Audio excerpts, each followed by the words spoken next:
Why is it my show? Today's the man show? Yeah. Lynyrd Skynyrd heard that this was your show today, so she's like, I'm not coming to Stan's thing. Who's Lynyrd Skynyrd? Your mom? Yeah. That's what I call my mom's name is Lynn. And I think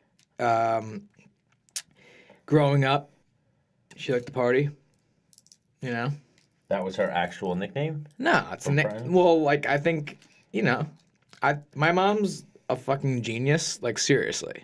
Mm-hmm. But she can be a little spacey. So I call her Lynyrd Skynyrd. Like, does she smoke weed? I think so. You don't know?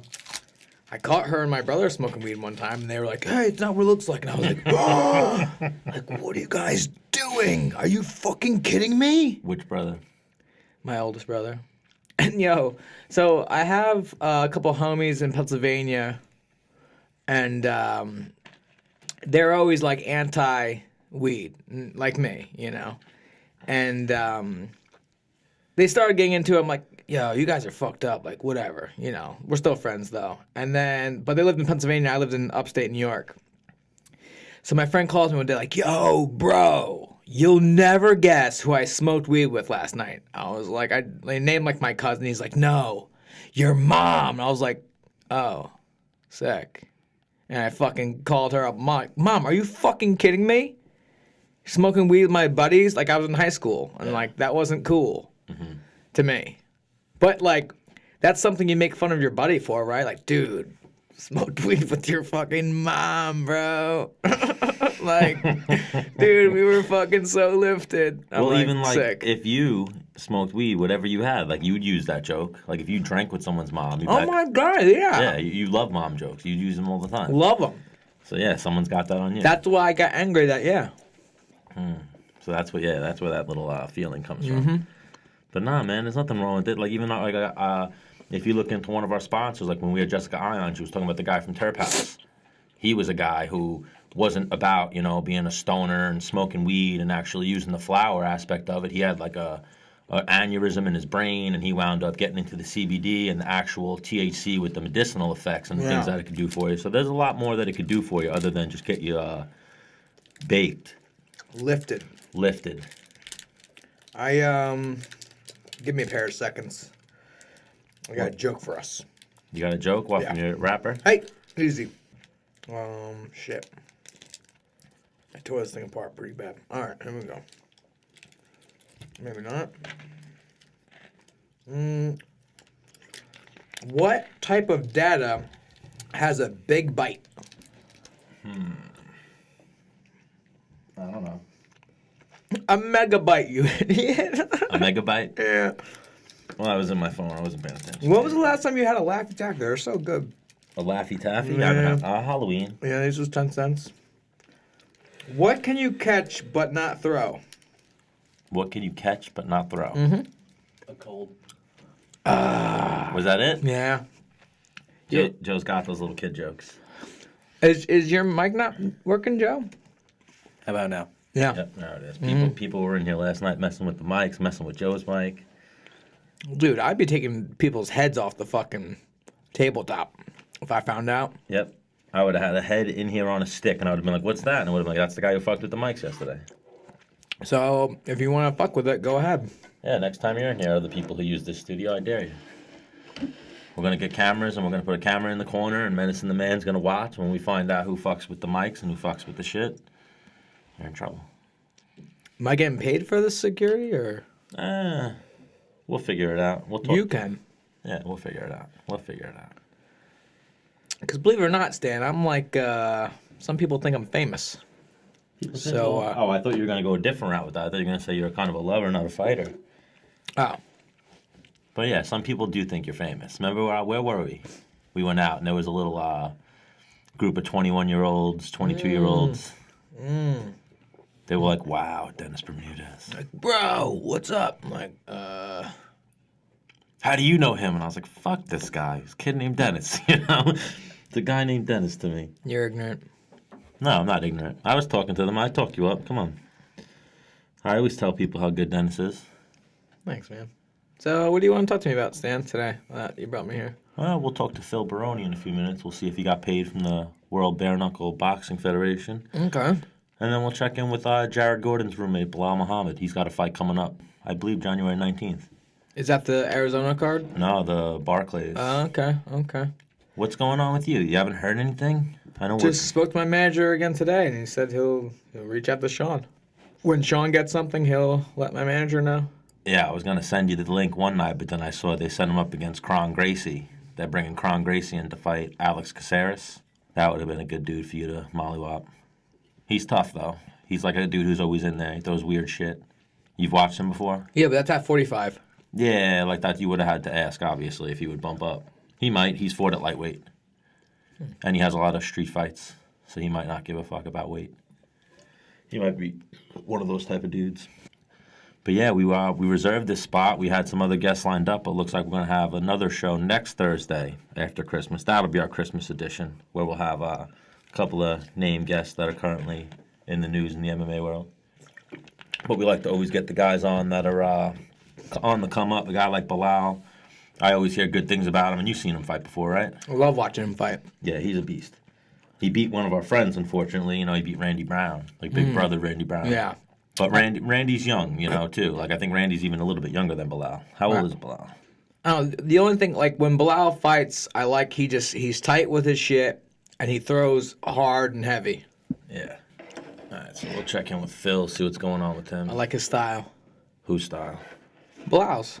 Yeah, and even that, like, I mean, not taking anything away from Khabib or anyone of the Muslim religion, but I remember hearing that he still fought during Ramadan. So, like, it was whatever Ramadan is.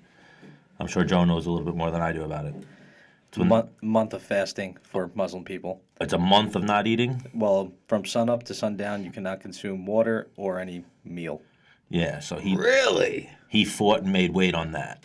And he was like, no excuses. He's one of those dudes. You could tell he's like a hard-nosed. Damn.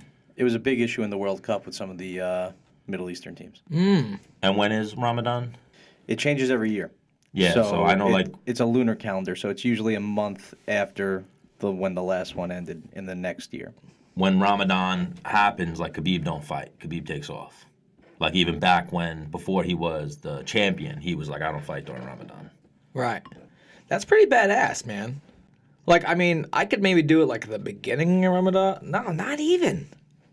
Making weight, you got to rehydrate. Well, I mean, at night you could crush, I guess. I mean, even from being at the level you're at now, like, remember when you used to cut weight the wrong way versus cutting weight the right way? Right. That's the way you're supposed to eat the healthy small meals, and you probably feel light years different than when you used to just not eat. Well, I mean, the thing is, you could, I mean, if you had a crew that's willing to do it and is doing the same practice you are, like, pretty much become nocturnal for that month. Yeah. You could sleep during the day and then, eat your meals throughout the night and train throughout the night.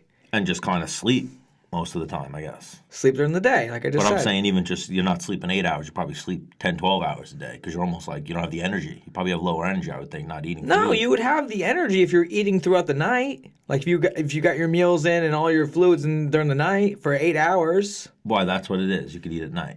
Yeah, From sun up to sundown, you ninny. Sun up to sundown. So a lot of people get up really early and eat, and then kind of go back to bed before they go to do their stuff. And then at night, it's like a big deal to like break your fast with your folk. Yeah, you got to eat while you should be sleeping. Is what it sounds like, right? Did you not listen to anything I just said?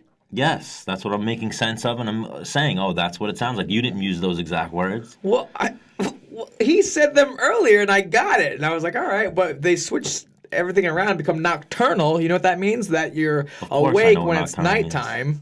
I'm an insomniac. Of course I know what it You are nocturnal. I might be.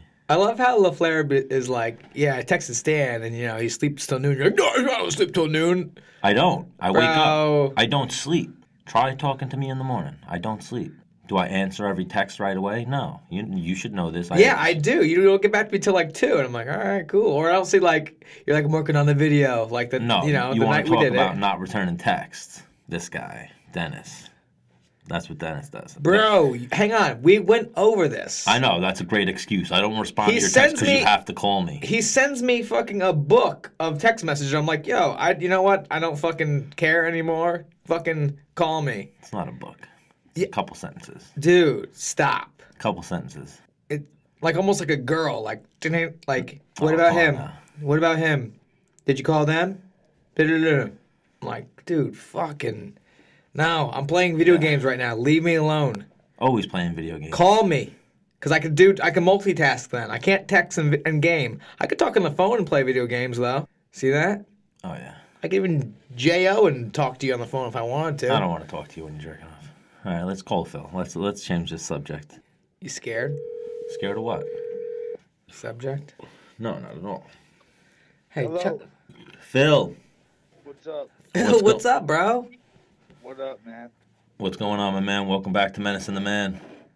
Yeah, what's up? Living the dream over here. Oh, yeah. Where are you today? In California? Yeah, California. Where are you? Still in Lodi? Yeah, fuck. Oh, yeah. So we wanted to get you on. I saw you posting recently. What's going on with the World Bare Knuckle Fighting Federation? They're holding up your money? Yeah, they never pay nobody. I heard they didn't pay anybody. Stop. They didn't pay anybody? Nobody. Have you talked to other fighters from the card? They haven't Yeah. gotten paid? Nobody got paid. Is it on an Indian casino? Or No, just a fucking commission, regular fighting arena. And what was it? Don't they have to put the purses in the... No, you got to put up a bond to have the Talk about it on the show. You want to talk about it on the show? What else do you want to fucking talk about? Yeah, we're on the show right now. Oh, we are? Fuck. Of course. Yeah, that's how we roll here, Phil. Anyone who calls us or that we call when we're in studio, we just throw on the air. You're good, though. You could curse, say whatever you got to say. Yeah, what's your best... What do you... When you're really angry, what do you call somebody? What? I don't know. Fuck. What? Never mind. I would think Phil's go-to word is usually probably like a cocksucker or something like that. That's probably. So what's the word now? What are we talking about? Have they told you that they're going to pay you? I remember seeing Matt post. That's fucking crazy, man. Fucking crazy. It's pretty crazy. So what is Matt going back and forth with them? I have no fucking. Yeah, I think so, man. Everybody's going back and forth. Like, I got some lawyer on it, New York lawyer. We'll see. But what are they gonna do? Print money? You know, just say fuck you, right? Damn. Yeah, but even like Dennis was saying, I'm pretty sure they have to put up a bond to make the show even go off. That's what I thought. It's fucked up, man. Oh, so somehow they put up a junk bond or a bullshit bond or something. Who knows? Well, they got a fight card coming up soon, no? No, there's a different one. It's a different one. Oh, Liddell's on it, or no? They haven't. Chris Lytle? Vital, yeah. That's the other one, the bare knuckle fight. Yeah, that's what I'm talking about. They have another one. Oh. The one that Phil should have fought on. Oh. Yeah. But this one, I guess, enticed them with a large payday, and now they don't got the money in the bank to pay him. Yeah, it's whack. Oh well, fuck it. I can't believe that. Yeah, I didn't know that could possibly happen. And who's the guy now that basically owes you the money right now? Oh, fuck, I forgot his name, motherfucker. Oh, you don't even know his name? God, cocksucker. Phil, you drinking right now, dude? No. You should, dude. I'd be fucking hammered if I was you. Yeah, just having one. Just having one. What is it? Yeah. What are you drinking? What are you drinking? Live on a weed farm. Oh, you're living on a weed farm? Yeah, I'm smoking right now. Oh, there you go. Wow, I didn't realize. I thought you guys had a grape farm out there. I guess you're going a special kind of grape? Yeah, same. How's the Tinder going, dude? I'm off it. Really? What made you do that? Nah, no more. Oh, don't tell me Phil Baroni's wifed up. No. What happened? What's the reason for jumping off? Did you jump onto another one? What's the reason for jumping off Tinder? My legs are weak, bro. Oh, so too much Tinder, so you're done with it in that aspect. Yeah. Too old for that shit. You swipe to the end of the Lodi area. Yeah, I'm too old for that shit. Oh, See no. my legs. Those 18-year-olds were coming over, huh? I got no legs, man. Oh yeah, so I'm seeing also that you're possibly fighting. You fighting next month in Hawaii? Yeah. Oh yeah. Is that official? All signed up? Yep, all ready to go. Oh, nice. Make sure before you head over there that they ain't trying to fuck you out of your money as well. What organization is that? That's a good show. X1, my buddy owns it. Been around forever. Yeah, X1's like a Hawaii show. And it's MMA or it's MMA? Bare knuckle. MMA, been around forever. Legit show. Oh, yeah. So have you been training? I remember I was seeing you post with the Lieb, and what were you having a little injuries leading up to that fight? So have you been training? Are you recovered from the injuries from that fight? I'm all right. I'm ready to go. Yep. Where are you training at? How you doing? How you feeling? I'm doing good, you know. I'm doing all right. Trying to get back to life. Me too. Where are you training? Are you still over by Diaz's at all? Yeah. I'm just in the boxing gym right now. There's a boxing gym over in Stockton. Oh, so you still... Oh, resting my back a little bit. You know, my back's a little jacked up, so... Heard that. Yeah, just running and boxing. Staying fit. You doing any wrestling? No wrestling around here. No wrestling. Oh, I was told to ask you about a scar on the back of your head. No, I don't have one. No scar on the back of your head? Oh. Oh. What Yeah, what else? He's told that story before. No, I never heard it. What were you? You were collecting money or something, and people tried to jump you, right? Yeah, old story. I forgot. Punch drunk. Yeah, something like that. Then hang on, Phil. Correct me if I'm wrong. You were wrestling in college. You're working this guy, whatever, and the medical guy was like the trainer. The trainer was like, "Hey, Phil, don't be a pussy." You stopped wrestling. You went to the stands, punched him in the face, and then went back to wrestle. And the ref's like, "What? What do you do? Like, match is done." You're like, "What do you mean? Like, I'm trying to let's.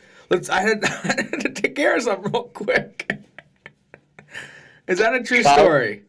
Talking about college? Yeah. Yeah. The trainer. It wasn't the stands, it was by the mat. It was by the mat. Oh, so where was that? Hofstra, Central Michigan. It's about Hofstra. That's one of the reasons why I probably had to transfer out of that. I love that. Oh, yeah, one of a combination of things. But we appreciate you jumping on here, Phil. What else is going on with you? You got this... Forgot what you're calling about, man. I'm high as fuck. I forgot. Sorry. Oh, that's good. I'm high as fuck too. We're just calling you to shoot the shit. We wanted to catch up with you, see what was going on with the Bare Knuckle Fighting Federation paying you your money, this upcoming fight, the whole nine. We just wanted to shoot the shit and catch up. Yeah, thanks, man. Yeah, so you got those lawyers in New York working on the case. Hopefully they get you that money. I'm fucked with that one, right? You never know. You know, you might get something. You might get a settlement of some kind. But I'd be pissed. Yeah. I remember seeing you and a couple people repost that those guys were like marketing that fight too. So they're still trying to like do something with the content that they got, even though they didn't pay people. So that's a little fucked up. They got to really pay the fighters. Oh well. All right, so we'll maybe. All right, brother. Thanks for calling, man. All right, man. Put the bong down. Get some water in you. You got to sober up a little. Take it easy. All right, brother. I'll talk to you soon. Love me some Phil. No, he was high as fuck, mumbling. I thought he was drunk at first. He might have been. I don't even think he's so high he doesn't even realize he's drunk. He's like, I had one. Yeah. But I mean, I was hoping he'd be a little more insightful. Through text, he was a little more insightful on the case, I guess, before he was that high. But yeah, they owe him like $50,000. Before I got in the UFC, I took a gamble on a fight that I didn't know I was going to get paid for or not. Do you remember when they did Shine fights? Yeah. So the fight that they had prior to the one that I was on, you know, it was all over the internet that they didn't pay some of the fighters. Fighters that were originally in the tournament were backing out. And so I got hit up like, hey, do you want to fight in this? By, I think, like, maybe Brian Hamper. Yeah. And I was like, he sent me, like, how much it's fighting for. And I was fighting for, like, pennies at the time, like $800 to fight, $800 to win, or way less than that. Or no, probably about that. And I saw, like, if you win the whole thing, you get $50,000. I was like, I was working at UPS. I'm like, I quit. I'm going to go get us $50K. And what, Brian Hamper was the matchmaker or something? I don't know. I don't know who. He just hopped into my DMs on Facebook and was like, hey, do you want to do this? And I was like, yep. Well, now we talked to him a little bit about booking some of the guys on the show. He's the president of Sucker Punch Entertainment. Right. So, yeah, he's a manager in the game now. So. Yeah. So I was like, dope, dude. I lost to Drew Fickett. That was my first loss in the semis. And now there was pay for the fights or just for the winner? No, for the fights. I got 15 grand to. I beat Shannon Gergety in the first round in the quarters. Then I lost to Drew Fickett in the semis, and I was out. And I got 15 grand. As soon as I got that check, I fucking cashed it right away, and it worked. I was like, all right, cool. Yeah, I feel like that's a thing with a lot of those shows, and I've always heard over the years, like some of the pay and the fact that they had such high bloated salaries, and then they had these guys that, just fought, got brain damage most likely, put their bodies through shit, and then didn't get paid. So obviously they're going to be pissed. They're going to go on the internet. They're going to say shit. Well, I mean, it's just bad for the sport, Horrible for the sport. It makes it, like, from the outside looking in, it's like, what, are you working with, like, drug dealers? Like, what do you mean they didn't have money? You know what I mean? Like, that's, like, some sketchy, shady shit, And you see it now even with boxing, grappling shows. That seems to be a thing. Oh, too. Really? Yeah, like a lot of them blow up. They start paying people big money, and then they have another show, and they kind of don't have that same money because the last show didn't do as well. So then they kind of fade into oblivion. Because no con artist is having like a football league or like a basketball league, or you know what I mean. Like, if you get into a legit organization doing hockey or football, like, you're good. Yeah. MMA, like, even boxing, I feel like is pretty solid. No. No? No. What do you mean solid? What do you mean by solid? Like, do promoters flake out on pay in boxing? I've never heard of it. I mean, I don't follow boxing closely, so. Yeah, when we get Algieri back in studio, we could talk to him about that. That's very common. And even, like, just there's so much more bullshit, I think, that goes on in boxing. Like, that's, Algieri was held up for, like, 2.5 years. I thought the Ali Act, I mean, I'm sure there's more than one thing in it. That was part of why Algieri didn't fight. He had a problem with his promoter.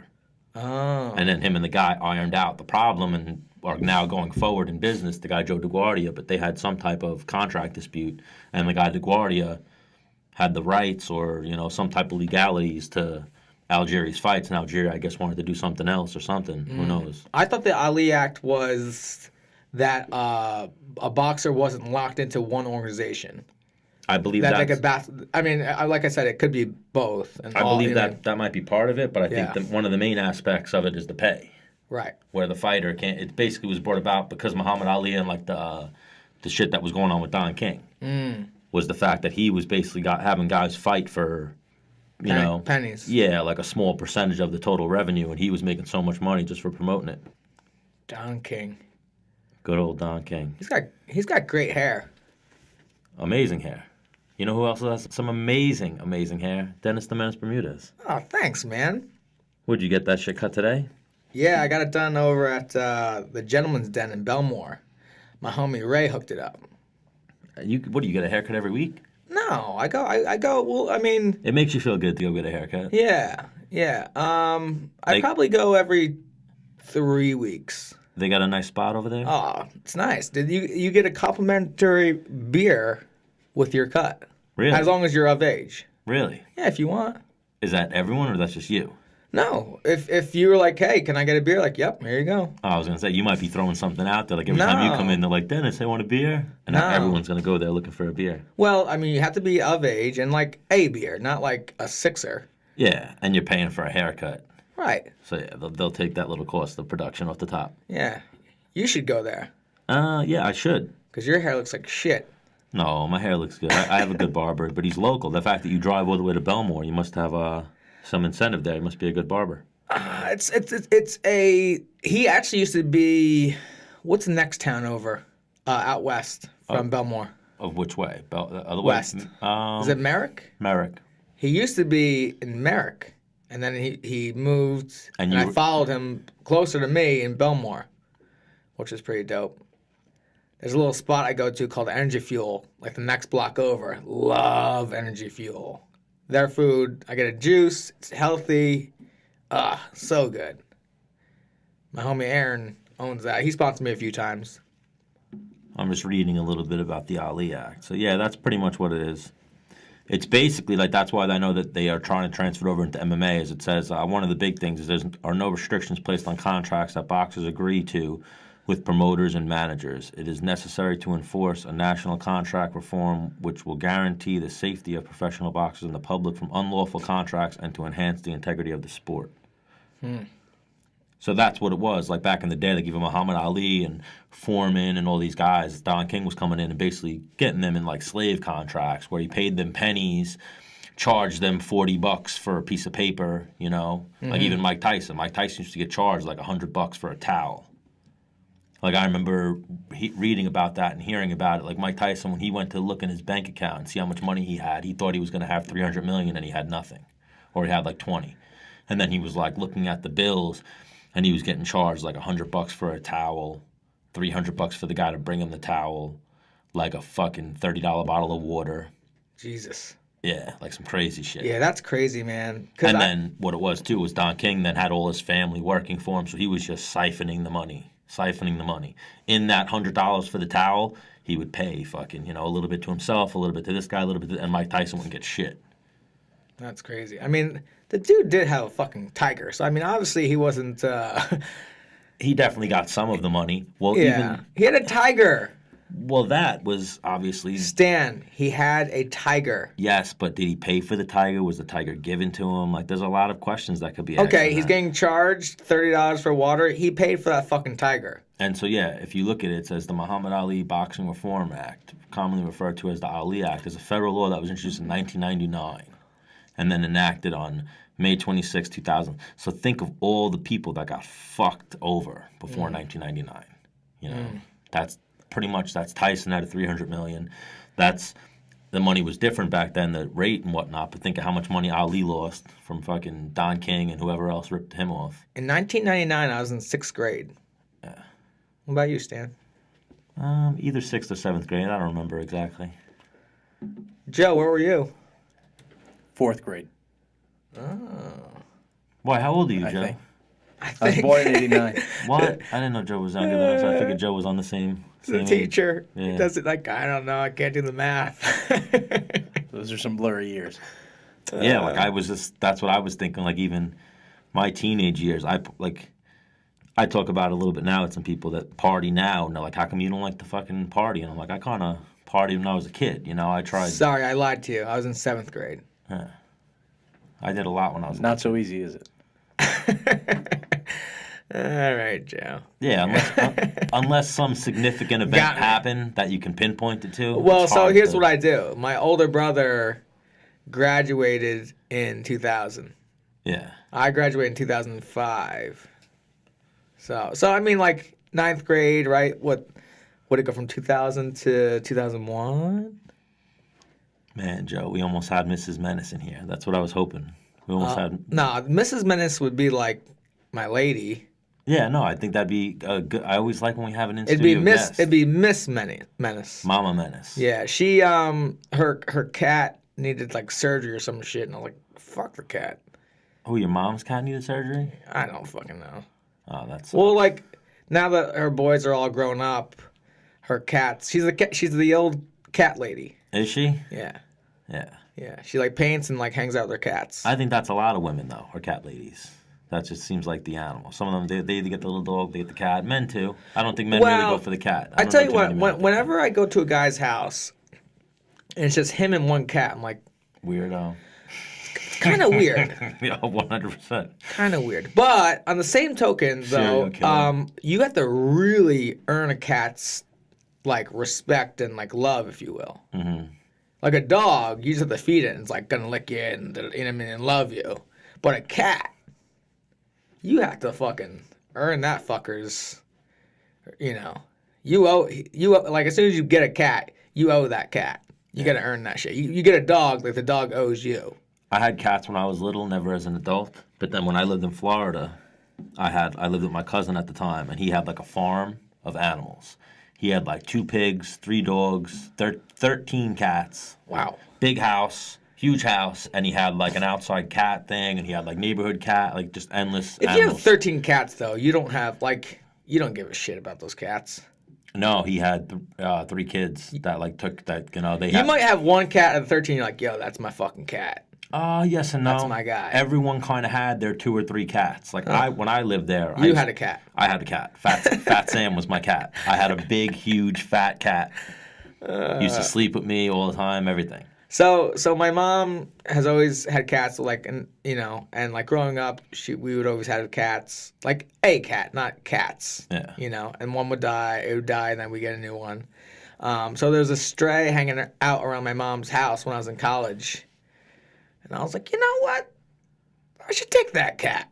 So I bought like a little like litter box and shit like that and food, and he was all black, so that's why I liked him. I thought he was freaking pretty bad. He looked like a panther, so I named him Diesel. And it was me. He was in the wrestling house with me, and I used to try to like feed him like protein shakes because I wanted to get him fucking jacked, but he wouldn't drink them. So I was gonna say. And then, because my roommates didn't really care for him because he like pissed on their bed and shit. So, like, they would, like, let the cat out and shit like that. I'm like, dude, you let the cat out? Like, why'd you do that? And the girls lived underneath of us stole the cat. Why? Because the people upstairs were going to kill the cat? Feeding it creatine and shit? I wanted to give him fucking muscles.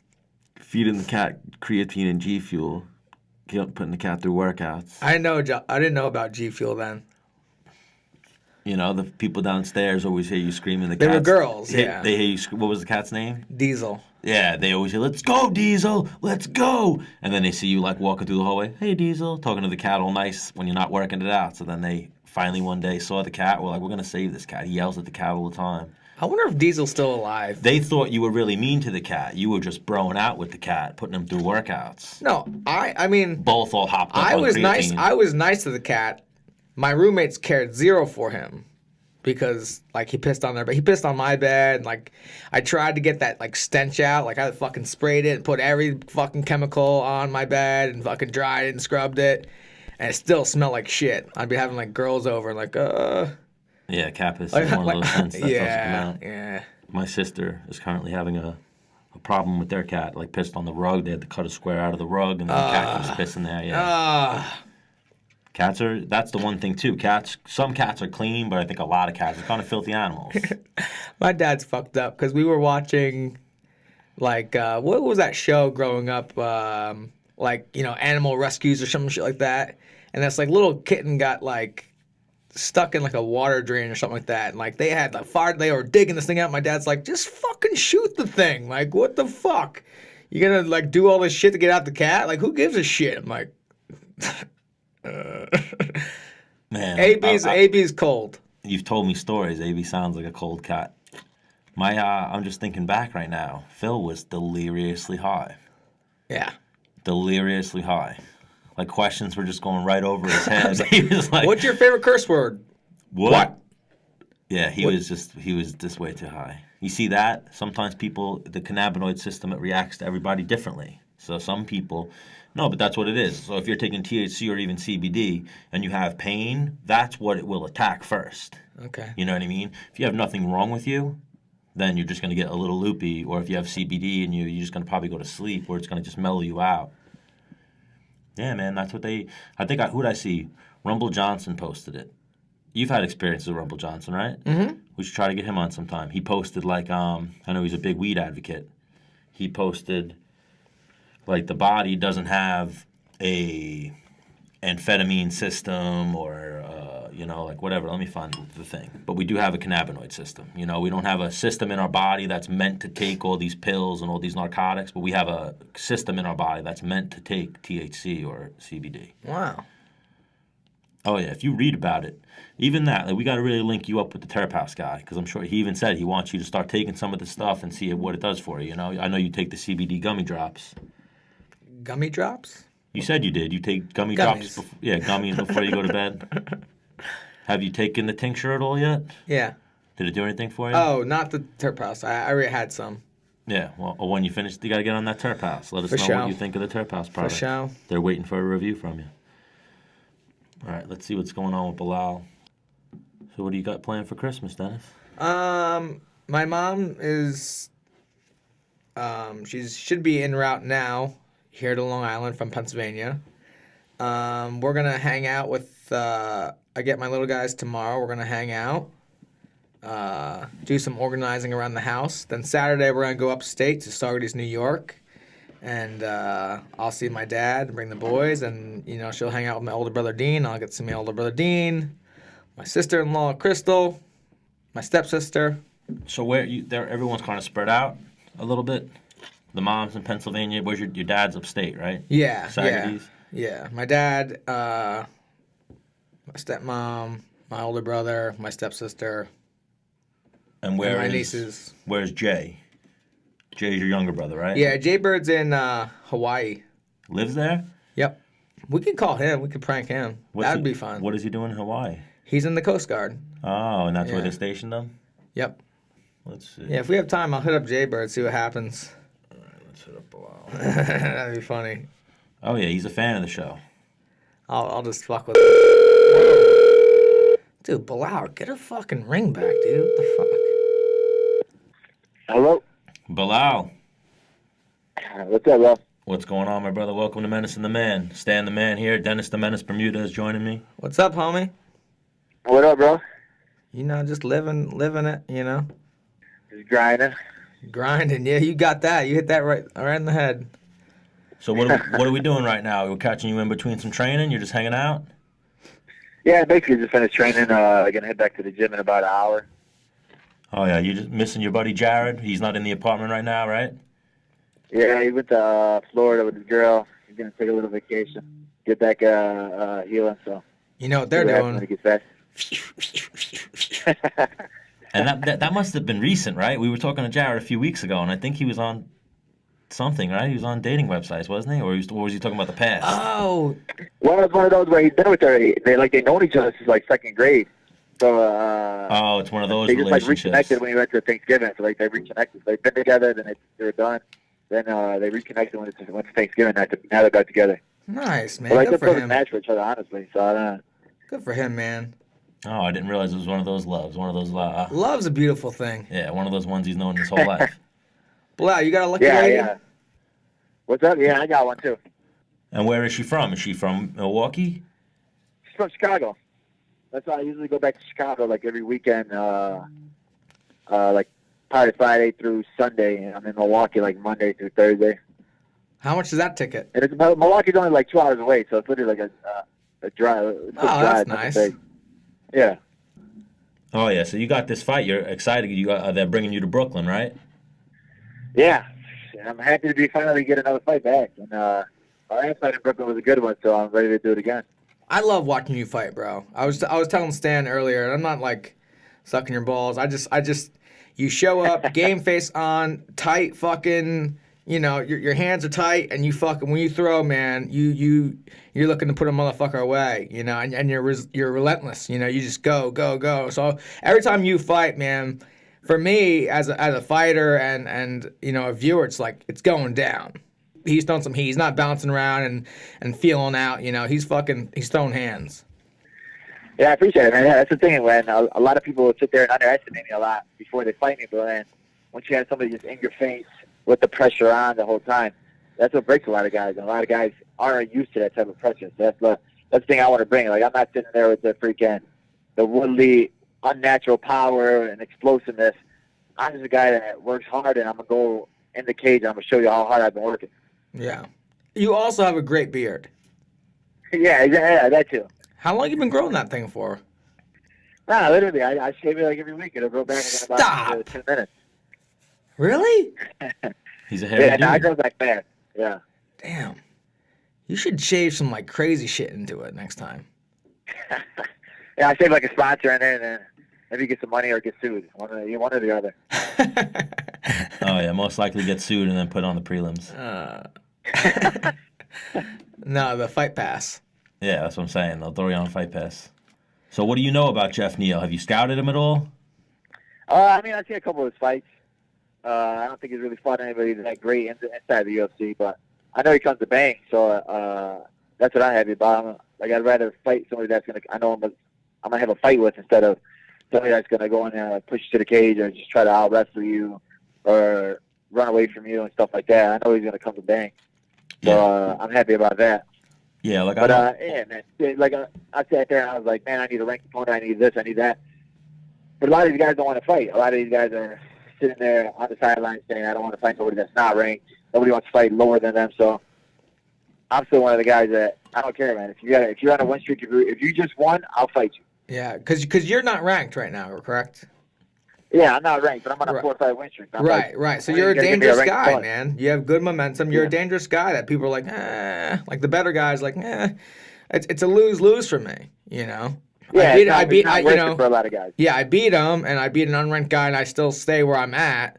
And if I lose, now I lose my ranking and everything like that. It's people. A lot of people don't realize that, though. You know, like the casual fan. That's why I said I think we really got to get rid of the rankings, honestly, because it's not worth it for anything. And then honestly, once you get to that top level where it's the top 5, top 6, the rankings don't matter. It's about who's the one that whoever UFC wants to get a title shot, that's going to get a title shot. So it's not like it's going to be the number 2 guy is going to get a title shot 100%. Yeah, it's whoever they feel is going to get it. So like, yep. Honestly, if you're going to just do that, just make top 5 rankings. That's it. Those are the only rankings that really matter. Yeah, top 6, the squeaky wheel gets the oil. Yeah. Yeah, exactly. Oh yeah, they got to do something with the rankings. Even like you see like the Conor McGregor Al situation, you know, like look, I think the ranking should be, like you said, maybe top 5, or if they're top 10, they got to be what have you done for me lately, you know, like what fights have you won lately, what's your win streak like a lot of times guys maybe have a bigger Instagram following so they can stay in the rankings for like 2 years having not fought. Yeah. Whereas you look at other guys. Yeah, exactly, man. It's all about freaking popularity. Nobody cares about who's actually fighting. Some guys will be out for like 2 years, not even fight. Then you got guys like, it'll cost you too, because that Paul Sullivan, where he wasn't ranked, then they offered him that title fight, and New York Commission said, "Oh, he's not ranked, so he can't fight." And you're like, "What the hell?" Paul Sullivan's on like a 4-5 winning streak, and he couldn't get that fight against Khabib, and it's just crazy. Yeah. Oh yeah, and there was 3 or 4 guys at 155 that if you took them out because of inactivity, he would have been ranked number 9, ranked number 8. I tell you what, Belal, if you get on Dance on the Stars, man, you're gonna get those big fights. Yeah, exactly. Just be a Paige Van Zandt, you'll be all right. You'll get a title shot after 1 win.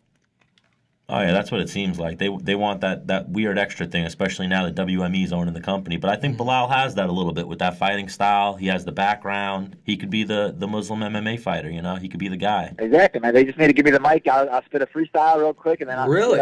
Is that your thing? You rap a little bit? Nah, I'm just messing around. I was like, man, give me a little something. Give me a little something. Nah, I'm not one of those guys. I do have a mixtape, though. I'm just kidding. Well, Me and Gary are going to come up. Yeah, I want to hear this mixtape. So now you're from Chicago originally. Did you start training out there? Have you been with Roufousport the whole time? Have you been making that trip, or you trained somewhere else originally? I started off in Chicago, and I only had basically one coach from Chicago, Lewis Taylor. He's actually fighting for the PFL championship in 2 weeks for $1 million in the middleweight division. Oh, he was like my high school wrestling coach. Yeah, I know that guy. And then I went to school. He's a beast. And then I saw him like in a newspaper fighting. I was like, "What the hell is this fight?"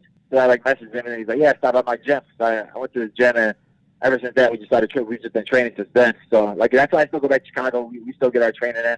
And then I started literally full time at Roufousport probably like 2 years ago. So I've been with them since my win streak started. So that was like my first full camp with them was when I first fought Randy Brown, and then I've been with them since that full time.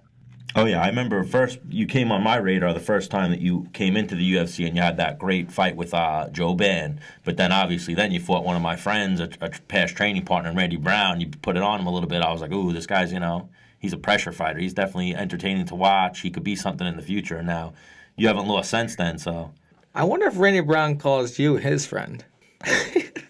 At least an acquaintance, You don't think he would? I don't know. Interesting, Dennis. Interesting. That was funny. We'll try to get Randy on one day. He's definitely an acquaintance. Yeah, call your friend and see if we can get him on. Yeah, I'll message him. I'll see what he says. No, Stan's friend. He's Stan's friend. Oh, my bad. Yeah. If you call him, he'll be like, yo, what up, dog? Me on Instagram, so we're both following each other on Instagram, so we've been cool since that. Yeah, Randy's a good dude. I'll tell you what, when you fight a guy, after you fought him, it's like, we're friends now. Whether like win or lose, you're like, I mean, if I win, I'm definitely gonna be your friend. But if you beat me, actually, I'm different. I lied to you. Yeah, if you beat me, I'll kill you. and your family. Yeah, that's the thing too. Like there'll be some guys that like that's the thing that pisses me off sometimes. Man. There's too much hugging in the cage and after the fight. Like after the fight, all right. If I beat you, we're cool. But if you beat me, I'm not gonna be cool with you. I'm still not gonna hug you after the fight.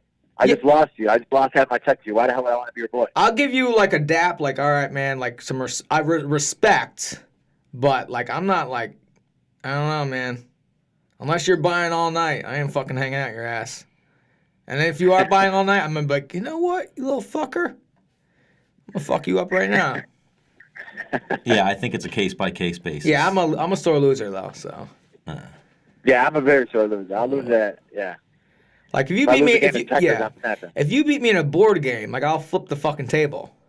Yeah, I've been in like jiu-jitsu tournaments where I'll make it to the finals and I'll lose and I'll just like walk out. I don't even care about the medal. And then they're like calling me, hey, are you gonna come get your medal? I'm like, no, I'm cool. Fuck you. That's what I'd tell them. Take that medal and fucking shove it up your ass. So now, when I look at your Wikipedia, you know, Wikipedia is never 100% accurate, but it says you have a law degree. Is this true? Well, I have a bachelor's in law. I was studying to be a lawyer, and then that's why I just started training after that. So I put that on hold.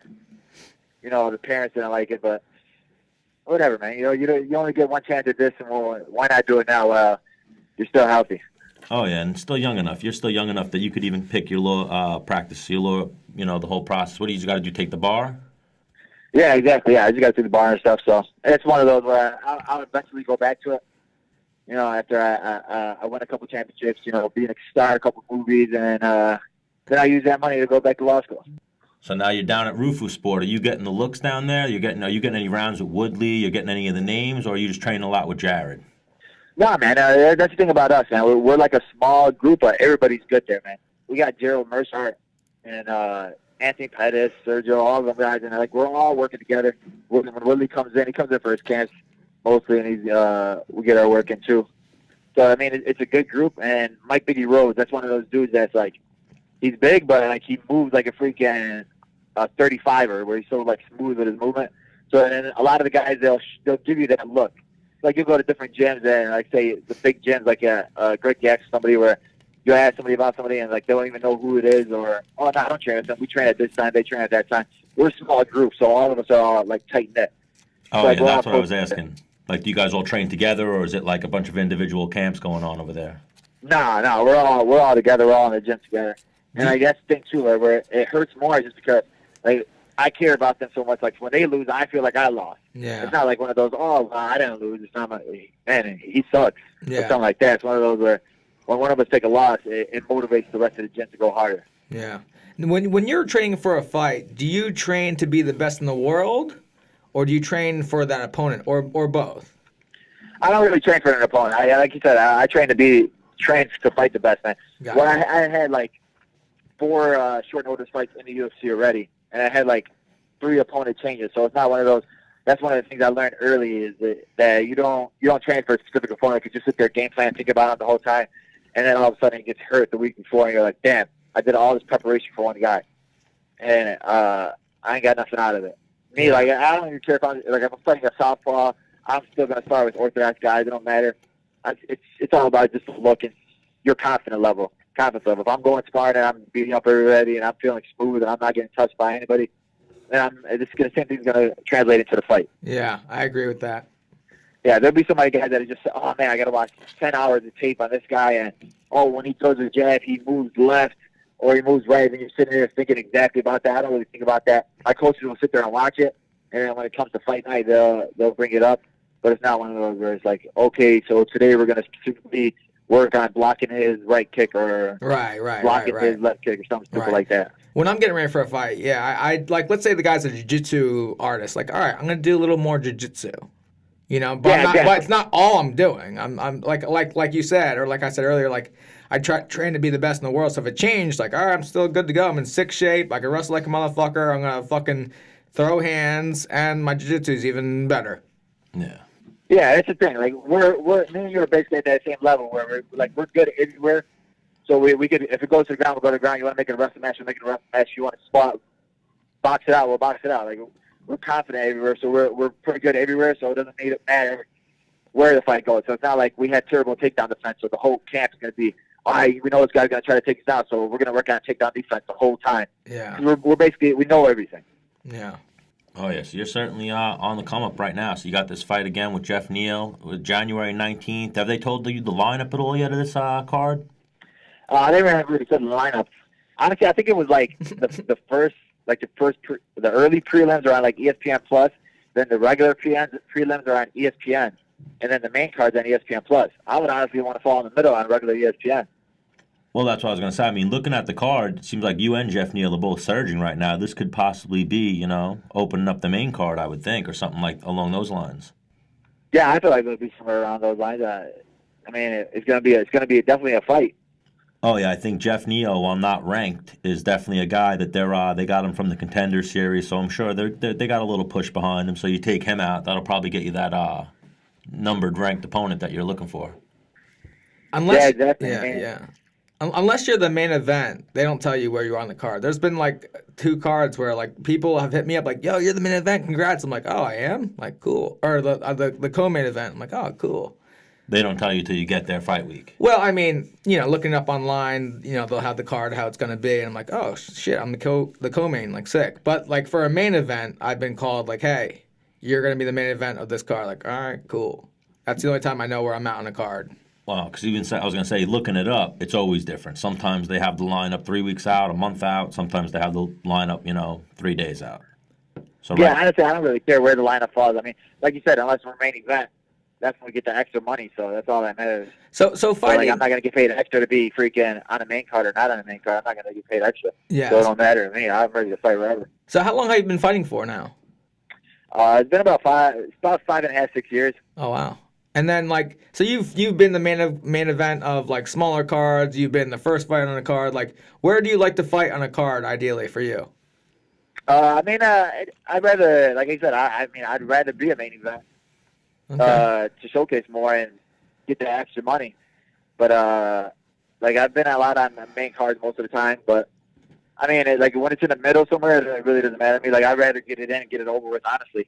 And go to the freaking green room and eat. Yeah, they got some nice cookies in there and shit. Yeah. After I get done fighting, guys at the last card. Yeah, after I get done fighting, man, I don't have much of an appetite. What do you feel? That's why I said it's different when you're cornering. Like my last fight, I was cornering all these guys at UFC Milwaukee, and I was like, so this is how the green room feels. Yeah. Been eating all the time. After a fight, I just want a beer. Fucking take the edge off, chill, fucking. Yeah, you almost feel like relieved, right? Yeah. Yep. So it's over. Oh yeah, that grind. Belal's in it right now. So you have a lot of weight to cut, Belal. How much weight you got to cut? No, I'm not really a big weight cutter. I probably walk around like at 85, 86. So I mean, my camp is more based off of just working to get better, work on my technique type thing. It ain't 4 weeks of I got to make sure I diet perfectly or cut weight the whole time. Oh, yeah, I think that's the way the fighters need to start doing it, is not so much focus on the weight, but focus on the skills and actually going into the fights a little healthier, not stepping on death's door to make the, make the weight class and then jumping into a fight. That shit's dangerous. But that's what I was going to say. Yeah, that's crazy. I was going to segue into, I heard that story of you fighting. What fight was it where you fought during Ramadan, or you made weight during Ramadan? That was my last fight when I fought in June. And that was another one I was supposed to fight Nico Price, and then they switched it up 2 weeks out. And then I fought somebody else. So it was like a last-minute switch up, too. So that was another one of those where I've done it. I've already, trained a lot during Ramadan, so I'm always training no matter what. So it's not like one of those where I take a long break. So, I mean, it just honestly made the weight cut easier, and it just made me stronger. So I was like, it wasn't really a big deal to me, but there's a lot of people that are making a big deal out of it. Like, oh, man, look at them training during it. I do it all the time regardless. Oh, yeah. Well, that's what I was thinking. I was not making a big deal out of it. I was wondering how a guy goes about making weight when they're, you then have a whole nother job in figuring out when you're going to eat. It's not just the making of the weight, if your food's restricted like that. Yeah. I mean, it was tough, but it was like I think I've gone through 3 camps during Ramadan, and then you learn a little something about each one after that. So it's basically after every practice I would go home and I would rest.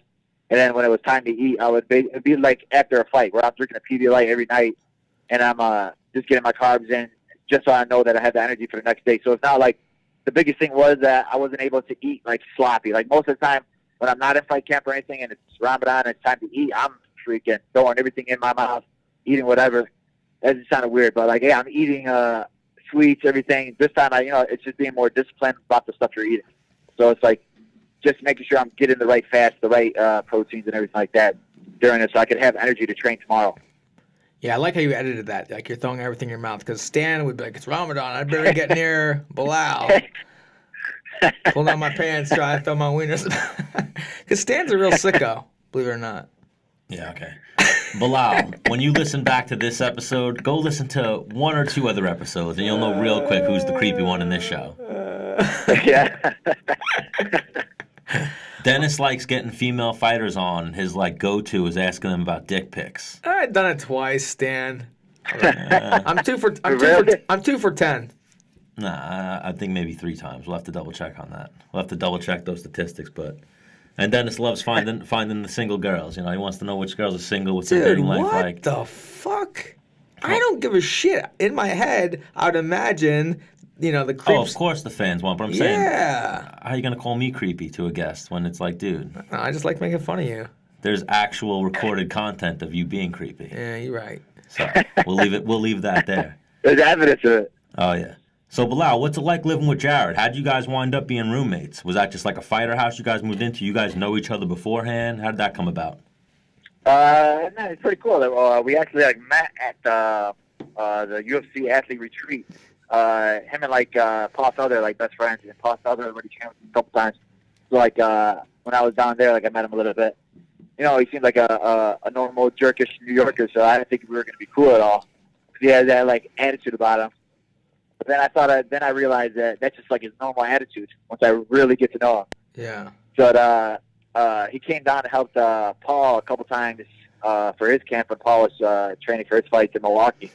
And then he messaged me and he's like, "Hey, I think I'm gonna move down there." I was like, "Oh, okay, cool. Hey, you still got the extra room in your apartment?" And I was like, "Yeah." And he's like, "All right, cool." So he just literally packed up all of his stuff and came down. And we had another roommate, but he moved out, so now it's just basically me and Jared. And I like it like that, man. It's somebody where somebody you don't actually think you're gonna grow to like, but now it's honestly like a brotherhood type thing, where I feel like we've been boys for years, and we basically only know each other for 5-6 months. So when you get married, will he be your best man? He's gonna be up there. He's definitely gonna be standing. All right, nice. Oh man, Jared really windles his way into that one, yeah. Stan probably won't be smiling at all, but he'll be there. Even though you didn't invite Stan, he'll probably show up yeah, I'm here. Now I crash parties too? Yeah, you do. Yeah. Oh my God. Yeah, Dennis likes to just make things up. Well, no, there's evidence of you inviting yourself to Matt Frolla's beach bash. There is evidence of that, yes. But that's a fucking party that you want to... I'm not inviting myself to a shitty wedding. Whoa, no offense. Not your wedding. But wow, he said your wedding's going to be shit. Any wedding I'm not trying to go to. Oh, my gosh. Dude, when Belal sees you get, he's fucking your ass up. Any wedding, Belal. Was nothing personal. Dude, Belal, I was going to have personal size pizzas at my wedding. I was going to have cupcakes. Man, you're missing out right now. Go on Matt Frivola's Instagram and look at what FrevFest is. And you tell me you wouldn't want to go to FrevFest. You wouldn't show up at FrevFest. Yeah, but you don't invite yourself, right, Belal? Yeah, exactly. I kind of half invited myself. He threw the invite out after, so I'm good. I knew some names to drop at the door. You know how that works, Belal. If you got the right name to drop when you go there, you got the right name. Yeah, you got the right name, you get a title shot, all that stuff. It ties into everything. There we go. Yeah, ties into everything, politics and everything. Yeah. So Belal knows what's up.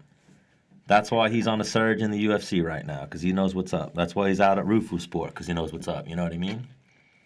That's why he's not listening to anything that Dennis is saying. Oh he knows my gosh. He's been giggling the whole time, man. He's really enjoying this. Who, Belal? Yeah, your old food videos on the UFC page, man. What happened to that? Your old cooking videos. Oh, yeah, I got to get that going again. Oh, yeah, we should get Dennis in Milwaukee in the apartment. He could do a Cooking with the Menace with Jared and Belal. Yeah. All right, good. That would be perfect, man. Yeah.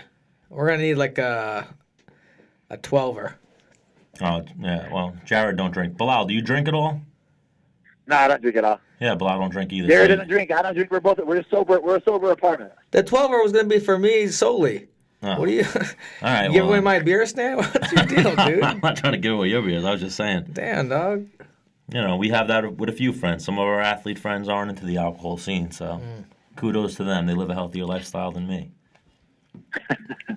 Get it done in January, and let's get you back on the show before or after. Maybe we'll get you in fight week or something like that. We'd love to even get you and Jared on at the same time. We'd love to hear the roommates bicker. We like to hear shit like that. We like relationship problems. Oh, yeah, for sure. I'm down for that. Yeah, we can get that done. Yeah, I like that. All right, so thank you again, Belal, for joining us, and let our followers know how they can find you on social media. I appreciate it. You can follow me on Instagram at BullyB170, Twitter, BullyB170, or, just those two, basically. So, just hit that follow button. All right, BullyB170. Remember the name, Belal Muhammad. Thank you again for joining us, my man. All right, bro, peace. Peace. He's a good egg. Yeah, well, if you take Jared in like that, and, you're getting along with Jared, I'm sure he's a good Jared's dope. No, you know what I mean, like a complete stranger. Would you live with a stranger? I mean... I know the fighting community is a little different. Like, sometimes you have that, but, that's a stranger. I mean, if you're in the UFC... Yeah, because, the thing is, I would imagine there's a lot of UFC fighters... obviously they're disciplined because they're in the UFC, but they could be a fucking complete slob where you're like, wow. They could be a fucking klepto and steal your shit. Yeah, but why are you in the UFC stealing other people's stuff? The fucking... you have some money. I've seen it a few times on The Ultimate Fighter. Maybe it was made for for but television. Those guys don't have any money because they fucking are fighters that aren't in the UFC yet and they're trying to get in the UFC. Everyone's not Dennis Bermudez, Your perspective might be a little different than a lower level guy because you had those bonuses and you had a winning streak. Like you were in there. You have a career in the UFC. A lot of guys don't have 15, 20 fights. But Belal let Jared move in with him, and Jared had a career in the UFC. Yeah, no, I'm saying even there, that's strangers. I'm not talking about the UFC career, but then you can take that into a deeper conversation and say that they were both fighters, so they're they know each other in that aspect. But now, I'm not taking in somebody they lived together for a few months now. So if they've known each other for 6 months, they knew each other for 3 months, 2 months when they moved in together. Right. I'm not letting somebody move in with me that I don't know that I can't beat up. Really? Yeah. Why do you feel that? Because if shit hits the fan? Yeah, you fuck them up and get the fuck out of my house, you piece of shit. Hit him with a bat.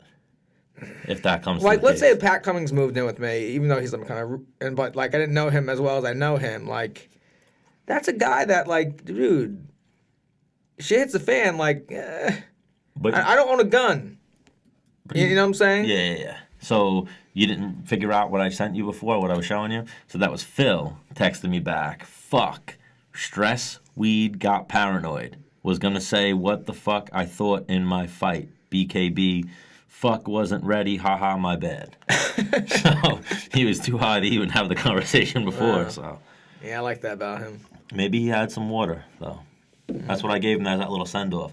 I've had that a few times. People have been around that took edibles or something. I'm way too high. I'm like, all right, so you ready for the medicine, food, and water? That's what'll bring you down.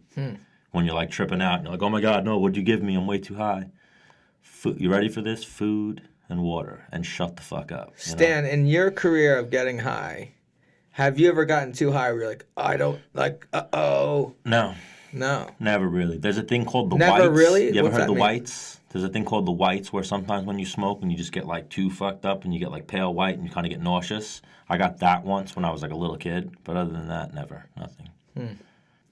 Yeah, me neither. And then even that, sometimes if I've ever have smoked or something and got a real bad head buzz and I'm like, holy shit, I'm really high right now.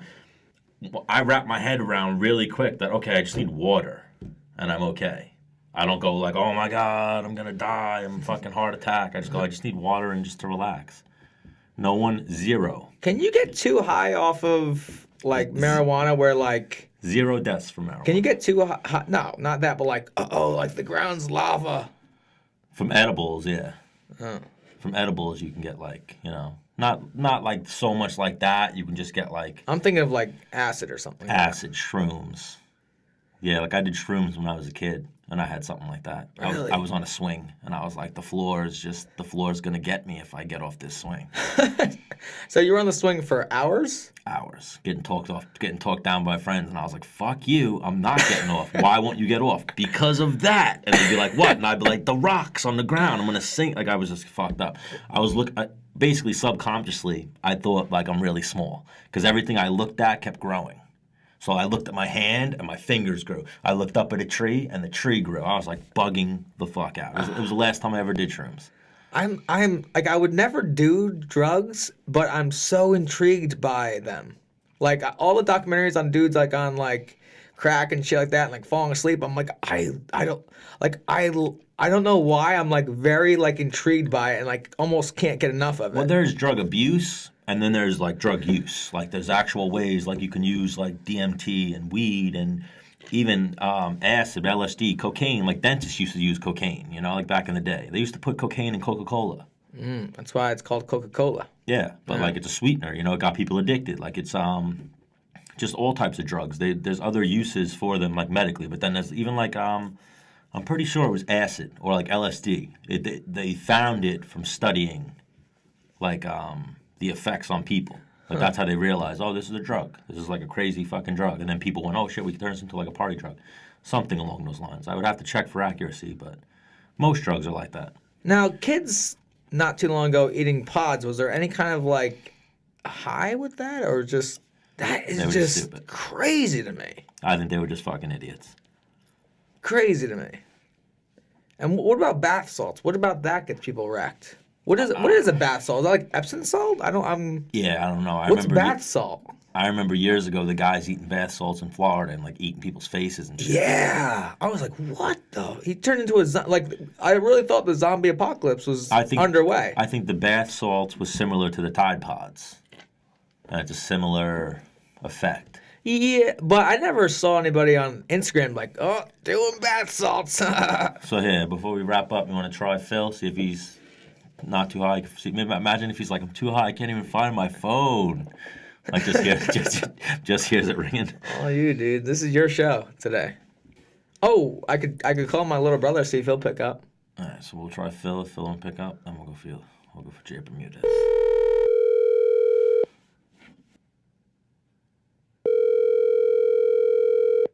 You're like torturing Phil right now. He said he wanted to come on and talk about this. About how? Yo. What up? What's going on, my man? How you feeling? You get a little food in your system, a little hydration? What's up, man? Fuck yeah, good. So let's talk about that bare knuckle boxing fight. Yeah, fuck, bro. I was still knocked out 5 minutes ago. Fuck, yeah. You fell asleep? Yeah, I fell asleep. Nice. That's what happens sometimes when you get really high. You just fall into a happy place, you know? Yeah. So what's the word? What were you thinking in that fight? Fuck. Survive, man. I think I was just trying to survive. I had no legs. And then... From Tinder. Yeah. Yeah. So what was it in the fight? Basically the back problems? I got whacked in the back of the head, and I was whacked, bro. I was whacked. First shot whacked me. I went down and didn't count it, and I was fucking out of it. Yeah. Now, what were the rules in that? Were the rabbit shots illegal? I don't know, bro. I don't know what the rules were. The rules were bullshit. There was no rules. You know what I mean? I weighed 185. You know, whatever. Oh yeah, I saw you post that too. You gave up a lot of weight to Lieben. Why? What did Lieben weigh? 230, I think. Jesus. Yeah, that's what I heard. I thought he didn't get sanctioned. That's what I heard. Wyoming. They don't have an athletic commission, I'm pretty sure. Yeah. Yeah, was there an athletic commission there sanctioning this? Yeah, there was, but they didn't know which way was up. Yeah. Took pictures with the guys' kids. What'd you say? I took pictures with the commissioner's kids. Oh, you took pictures with the commissioner's kids? Yeah, the head commissioner of Wyoming. So now have you had your people reach out to the commission about this not getting paid for this last fight? Yeah, I think everybody has, so, you know. What can they do? Oh, fuck you, right? I don't know. Oh, yeah, we should ask Jessica Penny if she got paid for her announcing gig. Dude, we should egg people's houses for this. What do you think, Phil? Yeah, okay. Let's do it. Go to fucking Wyoming. That place sucks. Jumbo eggs, too. Not those fucking medium ones. Did you at least get to slay any tail when you were in Wyoming? Nah. Oh, there was nothing out there? No, it's not in Wyoming. Dry. Oh, man. Dry. No. No, we figured the second you touched down, when you said your legs weren't there, and we were talking about Tinder, we figured the second you touched down, you were swiping on Tinder, hanging out with girls, partying, and that's why your legs were gone. No, no excuses, man. No excuses for this fight. No excuses. Oh, yeah, so what's the word now? Do you know the date for this next one? No. Nope. Hawaii, it's on my Tinder. It's on my Instagram, right? Yeah, Instagram, not Tinder. We're done with Tinder, remember? Yeah. Hold on a minute. Fuck. Yeah. My bad, guys. So what are you out there smoking? Nothing. Good. No, what were you smoking before? You smoking a spliff, a bowl, a joint? It's X1, man. It's X1. Fight X1. Fucking January 19th. Oh, you're looking up the fight. Yeah, X1, January 19th. At the Blaisdell. Yeah. Yikes. All right, so January 19th, man. Let's get those hands flying. Let's knock this dude out. Yeah, Stan, tell him how to fight again. Gotta learn how to box. Yeah. Oh, okay. Gotta learn how to box. Nah, you know how to box. A little bit, I think. Dig the body, my dude. All right. Thanks, man. Thanks for calling back, bro. I fucking forgot what I was going to say again, man. Thanks for calling back. Yeah, you texted me, and that's why we hit you back. We figured you had something you wanted to say. All right, sir. I just told you. Thanks. All right, my man. New York Badass, Phil Baroni. Take it easy. Peace. So the Wyoming State Commission has an emergency rules that are no longer in effect 120 days after filing with the Secretary of State. So this is like the last chapter in the Wyoming Commission. And the rules are 4 pages. Not even... So they don't really have a commission. I mean, they have one, but I don't know how well put together it is. Bunch of cowboys. Like, let's start fighting. Like, I wonder what the case is there. Like, I wonder if Jessica Penney got paid. I mean, not that we're going to become the voice to go against the World Bare Knuckle Boxing Federation. We'll definitely bring light to the situation.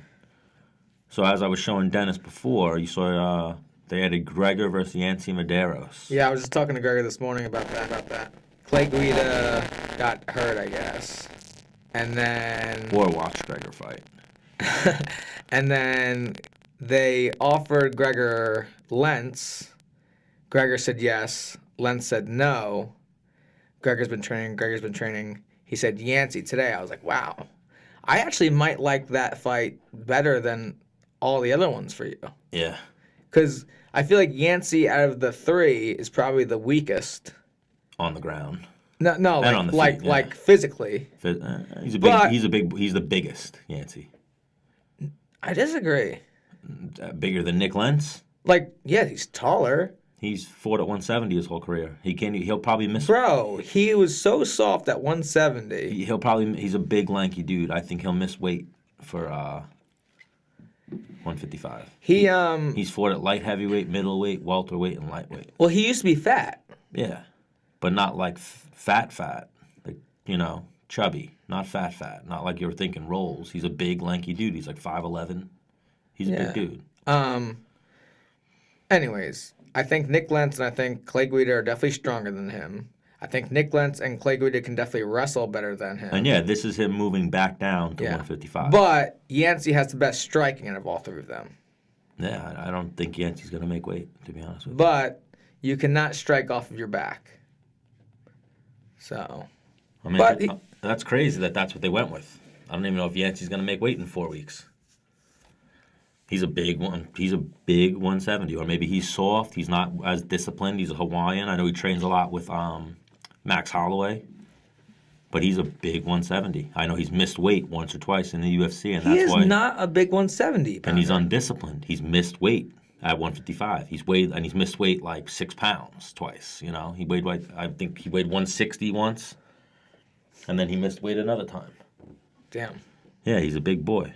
But, I was speaking with Gregor today, and he's excited about the bout. And he actually has a a knockout win over our buddy or your buddy. I'll be careful what I say now. Yeah, Yves Edwards. Your friend, Yves No, Edwards. I fought on that card with them for the troops. But then it was overturned after he tested positive for marijuana.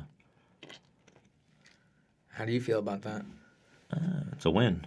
He knocked, Weed didn't help him knock Yves Edwards out. No, yeah, for sure. I doubt Yves Edwards would say Weed helped him knock, No, I know. He got caught with a punch. It happens. No, I mean, dude, I love watching Yancey fight. That dude throws down. And I was telling Gregor today, like Gregor, you might be able to get his body to stop working, but his brain and him coming forward and the intensity he's going to try and win every second. Because when he fought Cowboy... He's Hawaiian. Yeah, when he fought the Brazilian Cowboy... That's how he won. Toughness. The fight should have been stopped before he won. I was like, damn, this dude's getting murdered. And then he came back and knocked him out. I was like, what?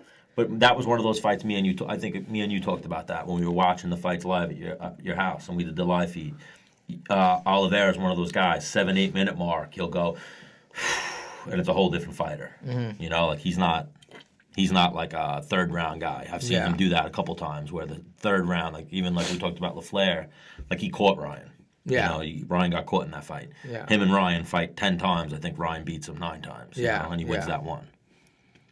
And even like we talked about with that guy, Tony Martin, Ryan's last loss, a lot of those guys. In the gym, maybe they'd win a round. Ryan's winning 99 out of 100 rounds in the gym with them. Yeah. Sparring and grappling. Yeah, but I mean, like I've talked about before, man, the weight cut is part of the fight. Well, the weight cut, the performance anxiety, the showing up fighting, that's all part of it too. Of course, 100%. But I'm saying skill-wise, pound for pound skill-wise, you know what I mean? Yeah, those guys won that night, but it's you guys took the intangibles and took speed and knockout power and things like that, like the things that you can't really put on a piece of paper, and made them come into play. Because if they took skills and you took what would happen if you guys, like I said, that's how I always equate skills. What would I think in my head if these two trained together every day? Yeah. And I'm like, dude. I actually carry that going into fights. What would I do to this guy in my room? Yeah, 100%. Chael Sonnen, I was at a seminar that I was doing with Chael at Journeyman, it's a wrestling club upstate New York, and he was saying all right, you're at the state tournament, you're feeling nervous about this wrestling match. All right, take yourself back to counties. How would you do at the county finals? All right, you don't feel like you win there. All right, take the match to just a regular dual match. How would you do there, a home match? You don't think you win there? Take that guy mentally and put him in your wrestling room. How would you do against him at your wrestling room? You don't feel like you beat him there. Take him to your bedroom or your backyard and can you beat him there? And if the answer is yes, then carry that and put it in the current match. Yeah, that's a really good way of thinking about it. But that's something like I was saying. Sometimes it just happens. Sometimes guys get caught. They just don't have a good night, Yeah. But skills-wise, I think would usually come down to the practice room. And Ryan was always one of those guys where maybe you could say maybe Damian Maia would out-grapple him in practice. Yeah. But that's it. The other guys, I think he would have beat them a little bit better trajectory in his career, health-wise and whatnot. He definitely, like we were talking with Alp, injuries just fuck people up. Yeah, that motherfucker, man. Ryan's yeah, I'm retired. And but in the same sentence, he'll be but in 2 years, I don't know. I'm bro, what? You just said you're done. What do you mean in 2 years? I don't know. I might be feeling good then. All right, dude. You're shot. Yeah. But he's just a competitor, man. Super you can't. Yeah. I mean, you see it all the time where guys. I mean, Liddell just came back. He's probably, he retired how long ago? But 10 I still got it. 10 years ago, yeah. And he was still I'm coming in there. I'm gonna fuck. He was I'm gonna fuck Tito up, and then I'm going for John Jones. Chuck had in his head that he was gonna look good in beating up Tito, and then get Dana to give him another shot. Speaking of John Jones, he tweeted to Daniel Cormier. Well, DC was announced as ESPN's Fighter of the Year. Correct. Which is a thing that I believe usually goes to boxers. I think GSP's won it once or twice. Maybe Conor? No, I think Ronda Rousey. Oh, Ronda won it? I think so. It used to be for boxers, and I guess in the recent landscape of time, it now goes to some MMA fighters every now and then. But he won the ESPN Fighter of the Year, and then John Jones posted, I will put $100,000 and donate it to any charity if you fight me. Yeah. Because you know and John Jones says that you know it's a crock of shit, and you're lying to everybody, telling people that you're a champ. Conor McGregor's the only champ. He's like, because you know you didn't beat me. Yeah. So, you guys want the lineage of that? The lineage of what? Yeah, go ahead. Fighter of the year. Yep. 07 Mayweather Jr. 08 Mayweather Jr. 09 Pacquiao. 10 Mayweather Jr. 11 Pacquiao. 12, 13, 14 Mayweather. 2015 Ronda Rousey. 2016 Conor McGregor. 2017 Demetrius Johnson. And 2018. Here it says Terrence Crawford, but we already know that's incorrect. It says Terrence Crawford there? Yeah, it does. Then who the fuck? People were posting like it was Daniel Cormier. Oh. Well, hope you cut this because I just fucked up. This is actually the best fighter as per the ESPY Awards. So, not the right list. Oh, well, maybe that still might be it. I think that's when they give it out, Fighter of the Year, but who knows? But still, like I said, ESPN primarily, Fighter of the Year, ESPY Awards, they go to even if they nominate an MMA fighter, they give it to the boxer. Boxing's always been big, and now I've seen it. And I argue this all the time with people, whether or not boxing or MMA is bigger, that HBO dropped boxing tells me all I need to know. You know, HBO was the biggest boxing brand for the last however long, 20 years, 30 years. I remember being in grade school and watching Mike Tyson fight on HBO. Yeah. I grew up Tyson. I remember when I was a little kid, like Saturday night, they had the free cards, like the Saturday night fights. They would have like Roy Jones Jr. And I used to watch him when I was a kid and be like, what the fuck? How is he so fast? Like, he doesn't even throw his right hand. You know, like he defied boxing. Because I trained like at PALs and shit when I was a little kid, and it was always like hands on your cheeks, straight punches, and then you hook. Roy Jones was like hands at his side, chin out, and then he hit you with a jab and then hit you with a hook. Like he was like, you know, throwing all the same, like Algieri type shit now. Throwing all the same side and things that are very unorthodox. But when you have crazy athleticism. Oh, yeah. Crazy athleticism. Oh, yeah. But then you saw Roy Jones, that obviously fucked him over when it faded. Oh, yeah. Yeah, man, what do you want me to say? That's what I say. So I love it. So I'm going to consciously now start writing on a piece of paper. Don't say, oh, No. So then when I agree with someone, I'm going to go, I agree. No. You have to say, oh, yeah. Or I'm going to go. Because then the shirt that I get made won't be... I'm going to wait till you get the shirt, too. Hope you get a big box of them. I'm going to be like, yes, that sounds accurate. I'm just going to come up with a new phrase. Yeah, that sounds right. That sounds about right. Stan, what the fuck, man? I'm just fucking with him. Trying to do marketing here. I'm just fucking with you. We'll get some of our sponsors to throw in some money, and we'll make that shirt. We definitely got to start making some swag. Yeah. There's just not enough hours in the day is what it is. Yeah. To live life and then try to have a successful show. Yeah. Yeah, you're right. But we about to be on it.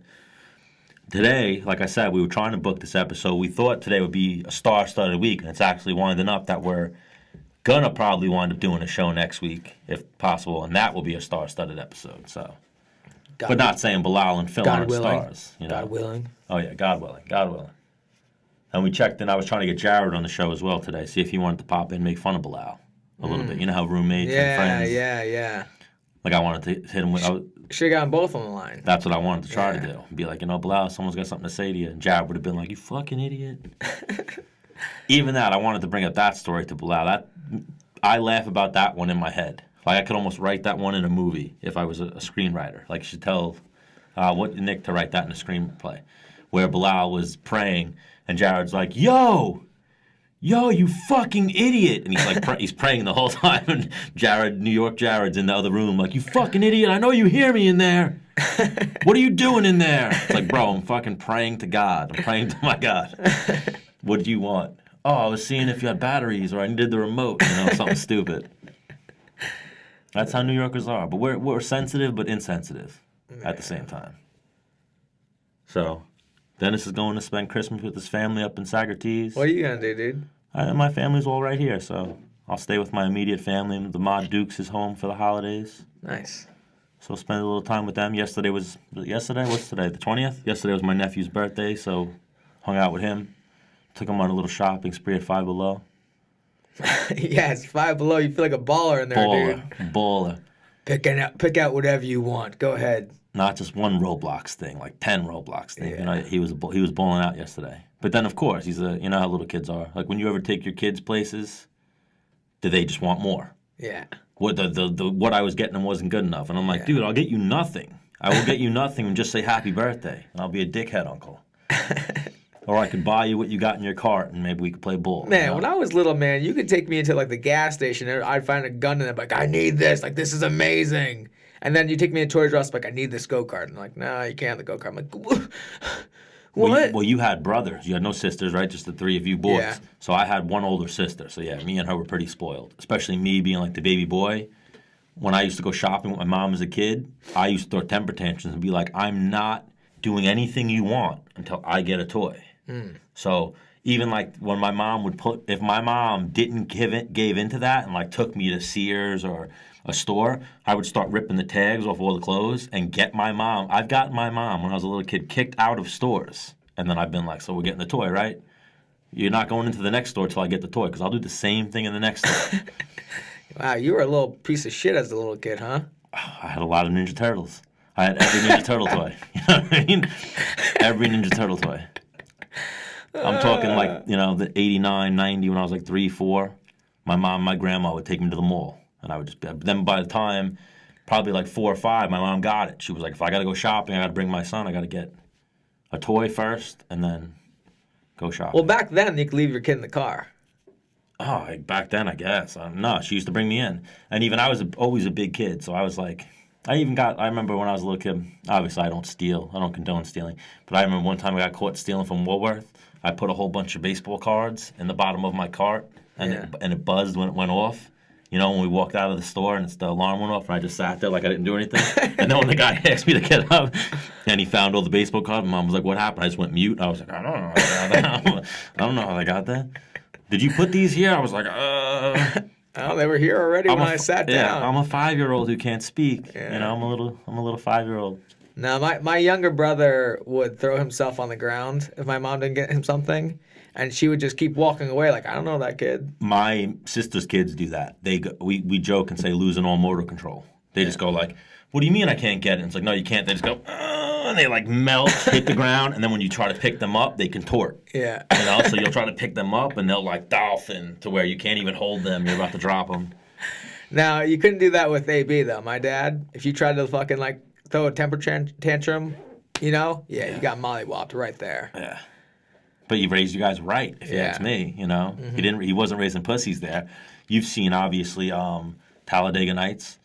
Yeah. When he jokes and is like, you know, if we wanted a couple of sissies, we would name them Dr. Quinn and Medicine Woman. Right. That's why the names are Walker and Texas Ranger. Right. I always tell people my nephews are Walker and Texas Ranger.